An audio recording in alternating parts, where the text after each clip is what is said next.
हम लोग इस बस में छिप जाएंगे, फिर वो लोग हमें नहीं ढूंढ पाएंगे। सच में आंटी, कोई नहीं ढूंढ पाएगा? हाँ हाँ पक्का, कोई नहीं ढूंढ पाएगा।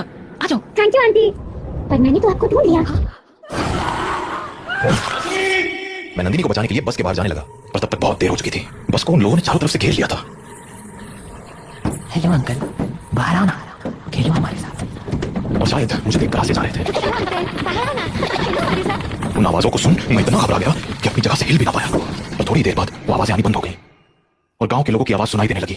मैं समझ गया था कि सुबह हो चुकी थी, तो मैं बस के बाहर निकलकर तुम्हारी मम्मी को आवाज लगाने लगा, पर वहां अब कोई नहीं था। मैं कई दिनों तक उसके लौटने का इंतजार करता रहा, पर वो नहीं लौटी। फिर जब गांव वालों ने मुझे बताया कि रात 7 बजे के बाद उन बाशिंदों के साथ नंदिनी भी शिकार पर आती है, तो मुझे इस गांव का एक गहरा राज समझ आया। क्या राज? यही कि जो लोग रात को इस गांव में आते हैं वो इसी गांव के रहने वाले थे, पर उनकी मौत के बाद वो ऐसे बन गए।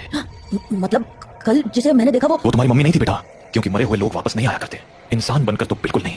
अपने पापा से बात करने के बाद देव के मन में बहुत सारी बातें चल रही थी और वो उन्हीं ख्यालों में खोया हुआ काकी की दुकान में बैठा हुआ था कि तभी हर तरफ से घंटे की आवाजें आना शुरू हो गई। 7 बजने वाला है, अपने अपने घरों की तरफ बढ़ते रहो।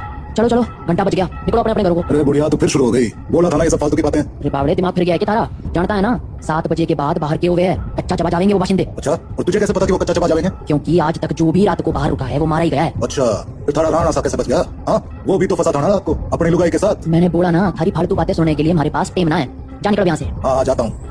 इतना कहकर बब्बन वहां से चला गया, पर बब्बन की बात ने देव का ध्यान जरूर खींच लिया था। तो वो भी अब ये सोचने लगा था कि उस रात उसकी मम्मी तो मर गई, पर पापा कैसे बच गए। वो ये सब बातें सोच ही रहा था कि तभी काकी बोली, अरे छोरे, हाँ बात ना सुनी क्या तूने हमारी? बोला ना घर निकल। जी काकी। तो देव हड़बड़ाता हुआ काकी की दुकान से बाहर निकल आया। वो घर के लिए निकलने ही वाला था कि उसके मन में एक और ख्याल आया और वो सीधा बब्बन के पीछे चल पड़ा। बब्बन भैया, क्या हो गया छोरे? कहाँ भागा चला रहा है? वो मुझे ना आपसे एक बात पूछनी है। पूछ। वो अरे जल्दी बोल, पता है ना 7 बजने को है। तू घर नहीं पहुंचा तो थारा बाप सर पीट लेगा। वो आप वहाँ काकी को बोल रहे थे ना कि एक रात मेरे पापा और मम्मी बाहर रह गए थे और मम्मी को तो उन लोगों ने मार दिया था, पर पापा किसी तरह बच गए। अरे तुम्हारे पास मारी बात दोहराने आया है के? जल्दी पूछना के पूछना है तने। नहीं, मैं ये बोल रहा था कि आपका भी घर उसी टूटी फूटी बस के पास है ना? हाँ तो आपने कुछ देखा था क्या? कमाल है, बाप अंधा कानून और बेटा सरला।